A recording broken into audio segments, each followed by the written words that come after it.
America Meditating Radio Show, we collect wisdom, inspire each other, and empower hearts 24/7. Hi, I'm Sister Jenna. Join me and guests on Blog Talk Radio as we amplify stories that compel us to be more for ourselves and everyone else around us.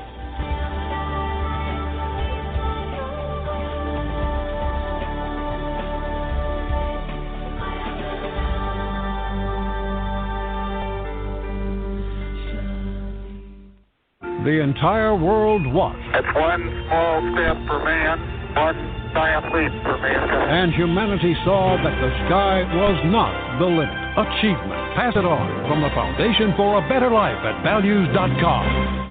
Hi, I'm Devon Franklin, co-author of the book The Wait, author of the book Produced by Faith, and producer of the film Miracles from Heaven. Just want to give a shout out to Sister Jenna and American Meditating Radio. I've been on the station before. I've been on the program. It's awesome, and meditation is such a powerful way to tap into all that God has for us and to find peace, love, and joy, and health in our lives. We have an exclusive screening of my new film, Miracles from Heaven, starring Jennifer Garner and Queen Latifah, and this is a film that is based on a true story. We've been screening it all around the country, and people have been blown away by the power of this inspirational journey of a family coping with the illness of the middle daughter, and a miracle shows up when they need it the most. This movie will be in theaters March 16th all around the country. Come and see it with your whole family. I promise you will not be disappointed. Are you in need of a tech service company that's going to deliver the best solutions for your business? Then Attronica is your solutions headquarters.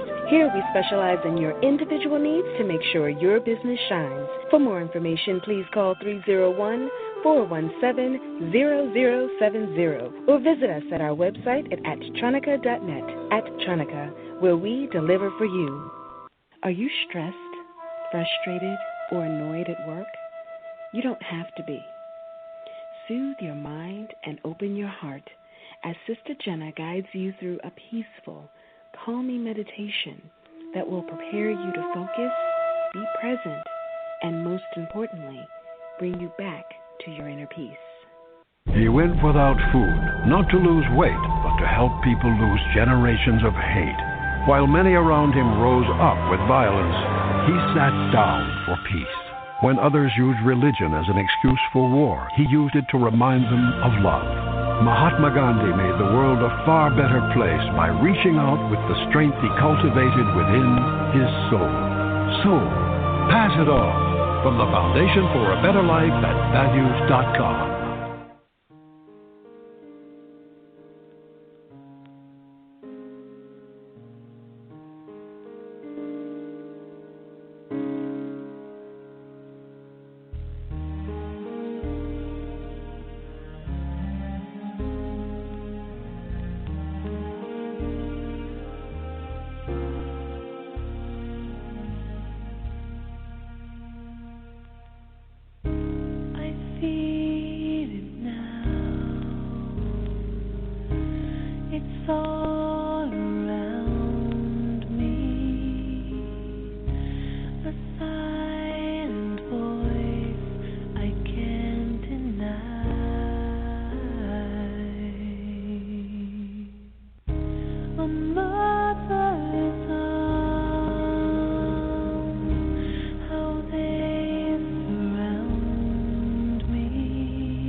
Beside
Hello, everyone, and welcome to America Meditating Radio. I'm your host, Sister Jenna, and we're broadcasting from the beautiful Meditation Museum in the nation's capital.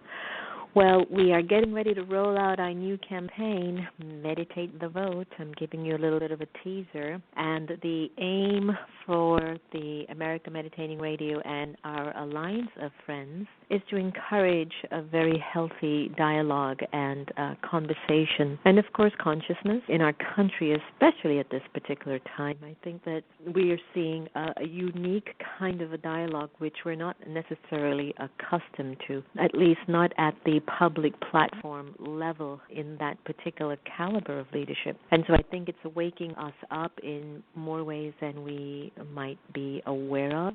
But it's also letting us know of the ails that are in the country and perhaps been sort of swept under the rug.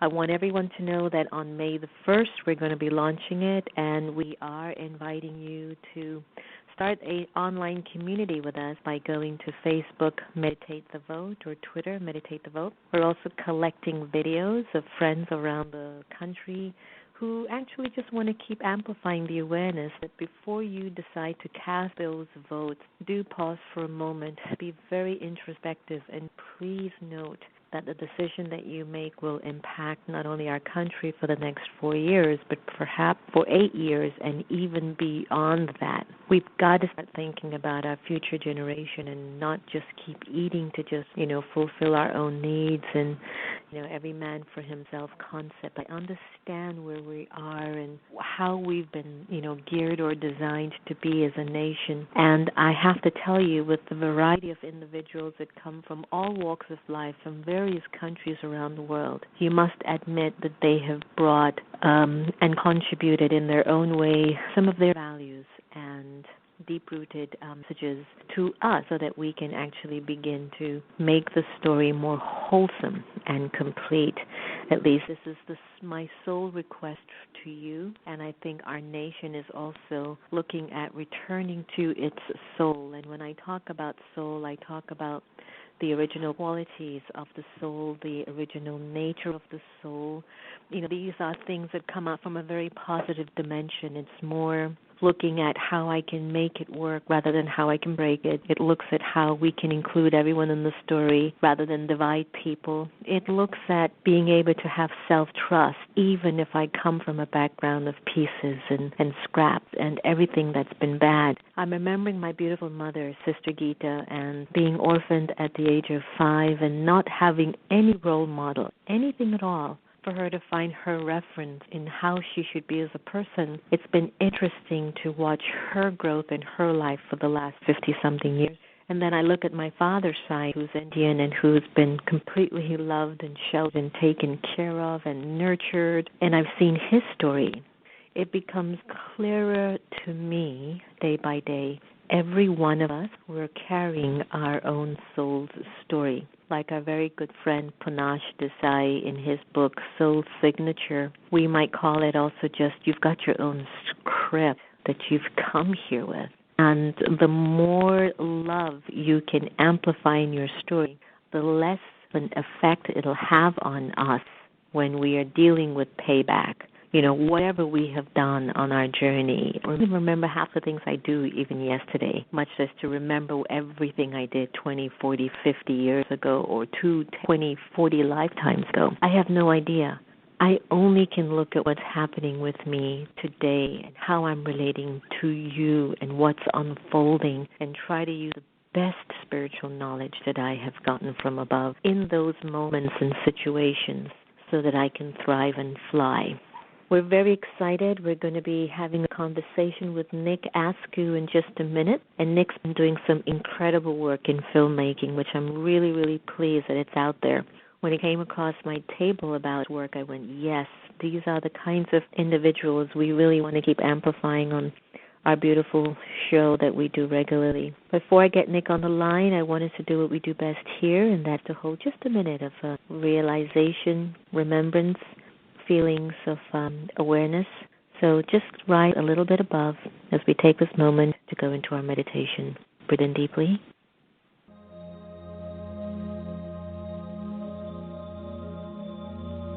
rising above. Taking just a minute, I imagine stepping into a hot air balloon. The balloon slowly lifting up into the blue sky. Looking down, I see the picture of my life. Any problems seem so small. I take this moment to enjoy silence, peace, and to rest my mind. As the balloon gently descends, I return to my day with a quiet and peaceful mind.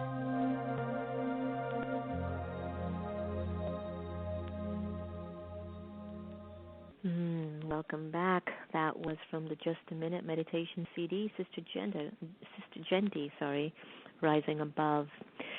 Nic Askew has a very clear mission. That is to capture the soul of this human race on film in all its shades and form and all four corners of the world, so that he might see ourselves reflected in each other. As a filmmaker, poet, and speaker, Nic travels the world helping foundations articulate their courageous pathfinding missions, organizations find and reveal their soul, and of course, most importantly, and human beings express the emotions of their pain, their joy, and much in between. Nic's soul-biography series is followed faithfully by many around the world through his long-running Film of the Week. His insight on what it is that happens between the lens, the subject, and the viewer has profound implications for all. Today we welcome Nic Askew to the America Meditating Radio. Nic, I love what you're doing. Nic, hello. I've been watching your work, and I absolutely love what I've watched your films, and they provide a pretty impactful sharing about the soul and how the soul expresses itself. And I think I am curious to know on a personal, how did you first become interested in filmmaking and then choosing to get into soul biographies? What was it that touched the soul of Nic? Yeah, it wasn't a conscious choice, I don't think. I mean, the truth of it is I was just sitting quietly in a hotel in London. And then this idea appeared out of the ether that I should make films. But of course, ideas that come out of the ether and just kind of appear from nowhere with no provocative physical action in front of you that provoked it or anything like that, they don't come with any instructions or any reasons why. So I just walked out and walked around to a friend's house and borrowed his camera. And that was about 11 years ago. And just pointed it at people and taught myself along the way. And that's essentially how it happened. But then, of course, retrospectively, I go, well, what on earth is this about? At the beginning, I didn't really need to know what it was about. I just did it. You know, I have a very strong sense of the difference between knowing something certain and wanting and believing, which are very, very different experiences. So it was one of those. But retrospectively, I go back and go, well, wow, what I'm perhaps doing is sharing what I see of people's world. And that was a way of doing that. But that would have probably been my answer to you, maybe a year ago. I think there's something else going on. And I mean, it's all completely and utterly perplexing on one level because it's so utterly mysterious. And recently I've come to realize that there's something kind of arcane. There's something very connected at the heart of this whole experience with film and witnessing people. And there's a lot of stuff around it, but right at the center of it, there's this thing that happens with someone, which is probably best described as witnessing. And it's very quiet, and it's very simple, and it requires nothing. And that's almost the greatest gift one could give anyone, this ability to truly witness something with nothing in the way. Would you call witnessing a sort of a sense of an intuitiveness about the way that you look through your own eyes of your own lens? Or I know that for me I call it a detached observer, and it doesn't mean a cold viewer. It means I've immersed my love so much that I can be removed from what I'm seeing and really see for what it might be trying to communicate. So when you're turning, you said that turning up and witnessing is at the heart of everything you do. Could you help our listeners to just know more about it? Because I think it's a very deep observation that you're making. Oh yeah, you're right. It is tremendously deep and tremendously confusing to many people. Like I've noticed that. Well, I think it probably confused me as well, but I've been out teaching it as such. I started out teaching film, the nature of this type of film and how you do it. And as I got asked more questions and realized that I couldn't explain it, I started to really think about it. And I came up with this concept, and I'm sure someone probably has before, but the way that I would describe it is there's this, so imagine this. And of course your listeners might probably won't have ever seen anything I've done, but essentially I create these essentially human portraits at a pace, at a meditating pace, let's say that, black and white human portraits where people are essentially almost talking to the sky, revealing, talking from their soul, and there's something incredibly powerful about that. But the process of making them is myself in a quiet space with that person, with no intention whatsoever of doing anything in particular. And so it's just myself, the camera, small camera, no crew, and that person. And I love that. All need for it to be about anything at all, or even contain any words. Everything's been removed. I realized there was this space, best described as the space between us. So if you just imagine myself sitting opposite someone, no more than 1.5 meters away. Can I ask you what you are going through those moments? Because just hearing I'm getting goosebumps. Like it's this is the really utterly an important element to this. So there's this space between, and it's the most tremendous way to notice the entire experience of the world, to make film, because you are there in a room. You then get to witness that again and again and again, sometimes for a month, as you look at the footage coming back and you realize, wow, I was getting in the way of someone there. I was waiting my turn to talk. I was saying too much. I steered it through my thoughts to somewhere else. So I noticed in this space between, we believe it's clear, so I could sit in the room with you, say we were making a film, and there's a number of ways in which I could approach that. The documentary way, I would read everything I could on you, and I would ask people, well, you think this could be about? And essentially, I'm going in there to direct a film. I'm going to give you space. Of course I'm going to give you space because I want this thing that everyone knows as authenticity. I want that embedded in the film, but I'm going to give you space. But really what I want is this tremendous film that will help the world, will move something, will change something in the world. So essentially I have this assumption that the world is no good, terribly healthy assumption. But I also have all this stuff in. So I'm sitting opposite you and there's a clear space, allegedly. But in that space between, I have walked in with an entire set of needs to create a film that I've almost formulated in my mind, and certainly in its result. I want this to do good in the world. I want to help. I want it to be this. I want it to be that. So immediately I can't see you. You may have a need as well. Oh, I better perform well for Nick, or wow, this could be a great advert for me. This might bring more people into the fold. You have a need. You can't see me over it. And then there's all sorts of other intangible shreds or elements between us, our opinions of each other. I'm sitting here and I'm looking at you and I have an opinion. I've seen someone like you, I've sat with someone like you before.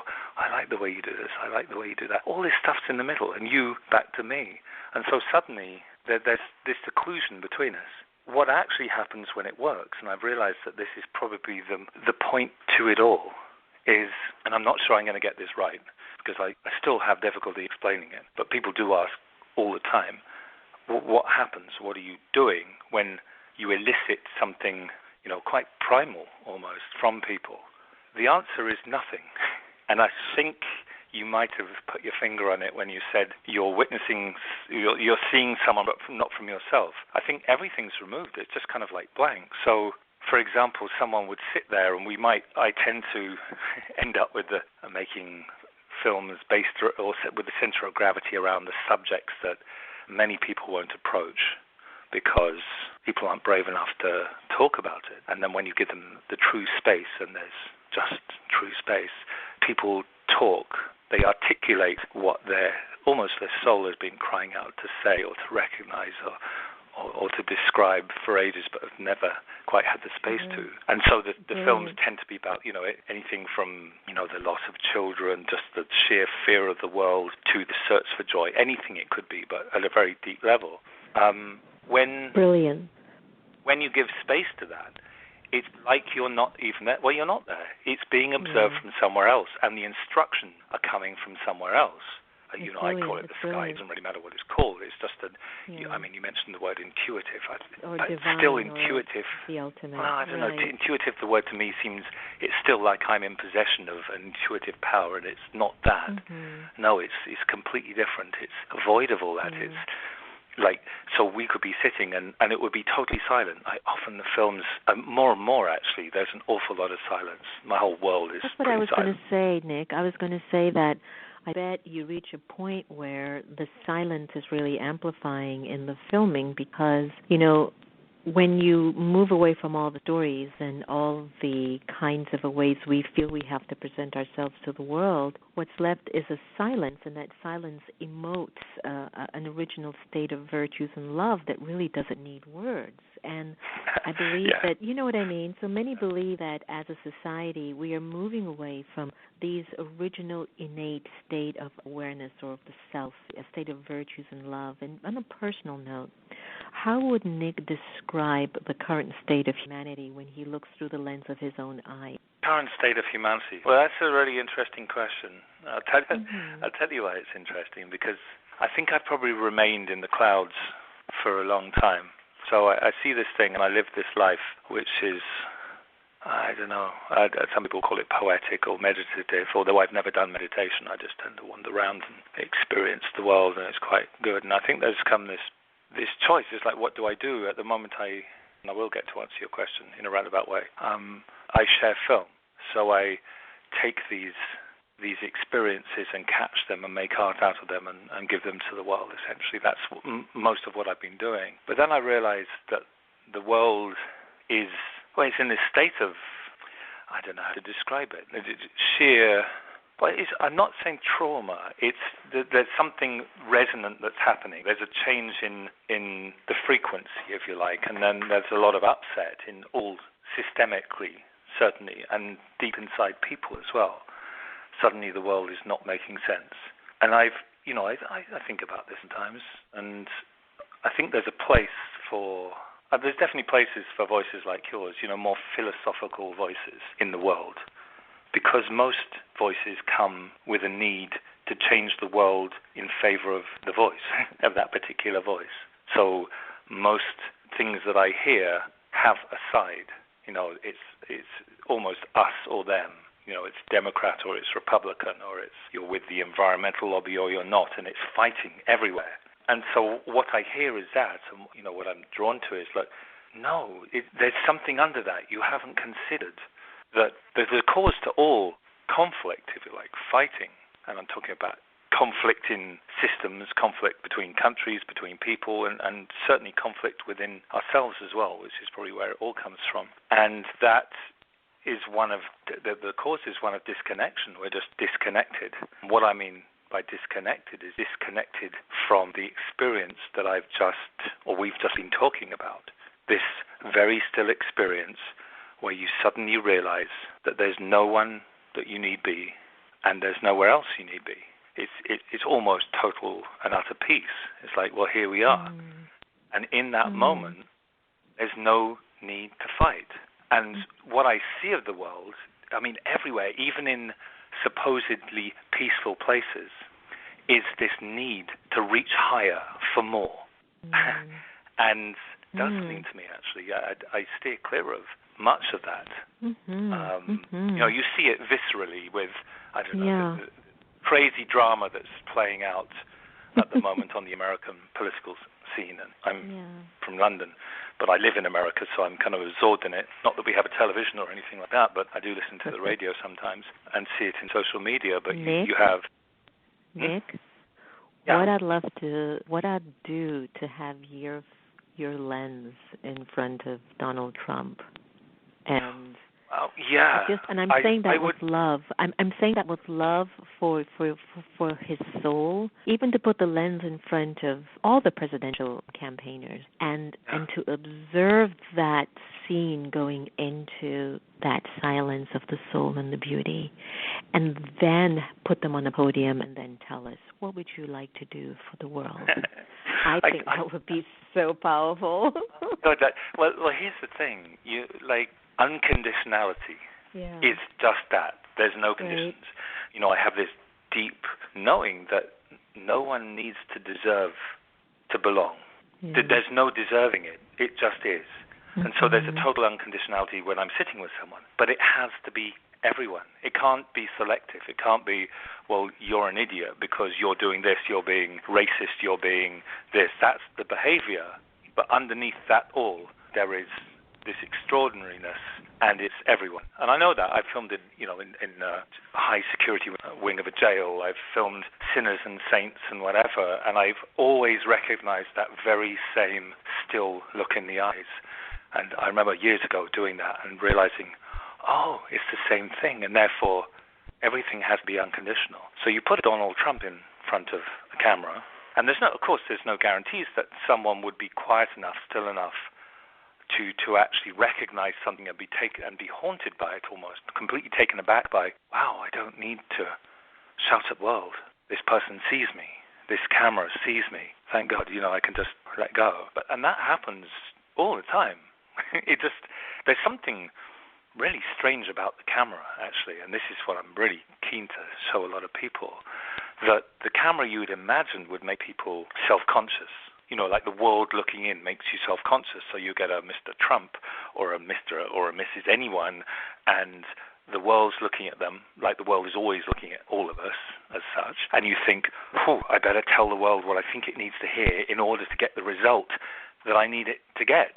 I need them to this for me, do that for me, put me here, put me there, leave me here, leave me there, or I just need them to accept me because I kind of need to deserve to belong. When you remove all of that, everything falls away, and there you are. That's probably the formula to it, if there was a formula. And it's the simplest thing anyone could give anyone, witnessing someone with nothing in between. So you sit, I can just imagine how a documentary filmmaker or a CNN interviewer might walk into the approach to an interview with Donald Trump, to use your example, and they're in there and they're thinking about the drama about it, they've prepared it, they're trying to lead it down a path, they're going to try and incite him to do something that would, probably unconsciously and maybe consciously, to get him to say something that would just be absurdly ridiculous, like seems to have happened a lot, and it would gather eyeballs on television channels or media and stuff. It's just useless. It doesn't do any good. It's just rearranging the deck in favor of one TV channel or one set of people or not. And it's still, looking through prejudice, left-wing media, or no, not left-wing, let's call it Democrat media, is still prejudice, as is any lens is prejudiced in some way, because it looks at someone through a lens saying, you're wrong, you should be like us. I remember doing a speech once in the late 80s, the Women's National Democratic Club in D.C., Daniel Way. Yeah. And I wrote a terribly rude poem on the way down and read out. We're called Two Fools in a Mirror.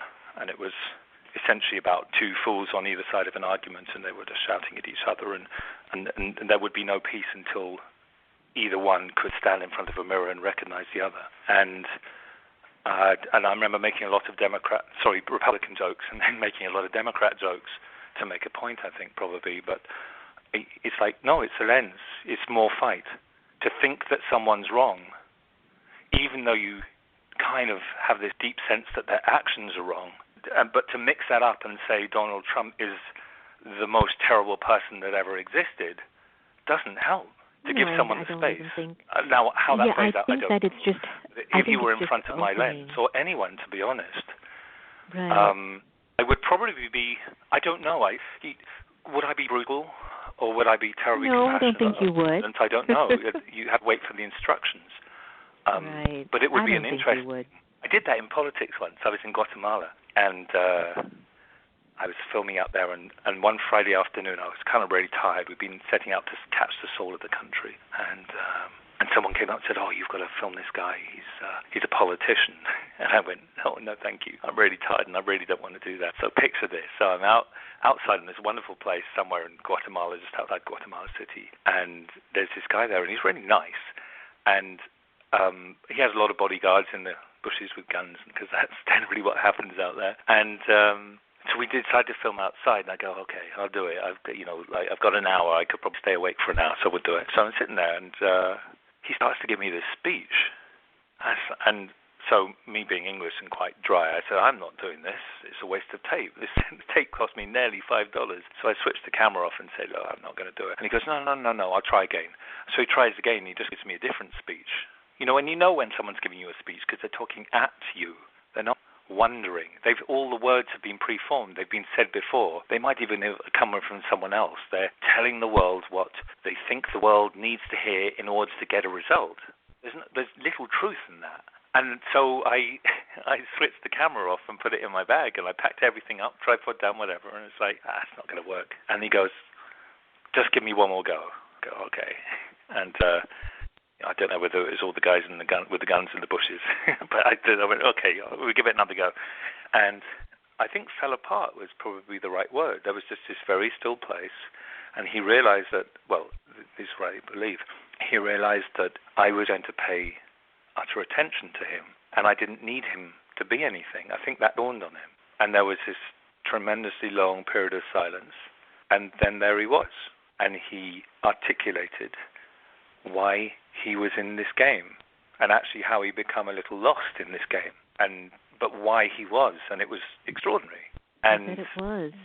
And apparently what happened is he actually went straight to a meeting in Congress, and they were all stamping and shouting his name and cheering and stuff like that. So it was, it almost describes the situation you described at first. What if Mr. X would be in front of a camera? And I don't think the camera is the important thing. I think the important thing is the giving another human being this experience of having no need. Like you suddenly realize there's nothing I need. I don't need to be anything. I don't need to get anywhere. I'm free. I'm free of the need to act. And I think that's amazing. In fact, I was as I was saying that, I just remember an experience last month. I essentially run these, for want of a better word, retreat experiences. So I bring a bunch of people in, and everyone's courageous enough to have come to this knowing that they won't know why, really. They can formulate reasons and stuff, but, in the end, who knows? Who knows where anything goes? Right. You don't need to, but I just remember someone sitting in front of a camera for the second time, actually, on a request, and it was obvious they had done really well in life and were continually trying to reach higher to the next place. And it was, I could feel it was like, wow, that's something. It's like to always be pushing yourself, to the extreme, which is very culturally, in the West, is very culturally where we seem to be. Enough's never enough. And I just remember, I catch myself thinking, well, what am I meant to do? And I think, oh, no, that's my voice. That's not what I'm listening to. And so I'm just kind of listening to the silence and the space between the words all around. And then it's just like, I'll ask him what he needs. So I just say, well, what do you need? And, of course, back came this list. I need to do this. I need to do that. I need to be more compassionate about myself. I need to do this. And it's like, no, that doesn't seem right. What do you need? And so more space happened, more space, until there was this point at which the person in front of me realized that he needed nothing. I'm enough. I think that's what he said. I'm enough. I don't need anything. That's an amazingly powerful space. From there, you will change the world. You will transform the world. You won't change it, because most change is just tipping in the favor of one rather than the other. Right. When you get to a point at which you don't just say the words and give lip service to them, but you just have this glimmer of a moment where you recognize this me. I'm enough. It's okay. I hear you, and I wish I had more space, because this conversation I don't even think is enough. I think it is so rich that it really needs, more time. It feels like we should be in a living room sitting by a fireplace and being up all night talking about these things, because they're meaningful and they're important. And I hate to say it, I just have to come to the end of the show, and I don't want to, but before I let you go, any plans come up to the nation's capital? If so, let us know. And is there a website that our listeners can get a hold of you if they wish to? Yeah, I'll address the first one. There's a website, Nic Askew. Well, you can do that's soul-biographies on the web, and it will come up with my stuff. But nicaskew.com, NICASKEW.com, and there is a very large film library and, well, let's say films, 1 to 10 minutes of extraordinary experiences of human beings on there, and lots of poetry and thoughts and stuff like that, and I email out every week. Anyway, that's the ad over. The second thing, I should just come down to DC. Yeah, I think I don't know. What would be really cool is to gather a bunch of people and experience what I'm talking about on film. All right, we can arrange that for you at the museum. It's perfect for you. And we just need some people and willing to be courageous enough to sit in the room no matter what's going to happen, and everyone know that we don't know what's going to happen, and we go from there. And it's on film, and then, because we could talk about it forever, but that's not the experience of it. That's the thing that counts. Beautiful. Because you can't once you see it. Thank you so much for the work you're doing, my dear brother. Pleasure. Thank you for having me on. All right, all the very best. Bye. Such richness of information. I didn't know where to grab from. It was just so much. In essence, we all come from silence, and we will return to silence, and silence refuses no one. Thank you for joining us on the American Meditating Radio. Remember, no one can take away your happiness unless you give them permission. We're here to love each other the same. I want to lift our spirits, so here's Lifted by Bliss. Take care.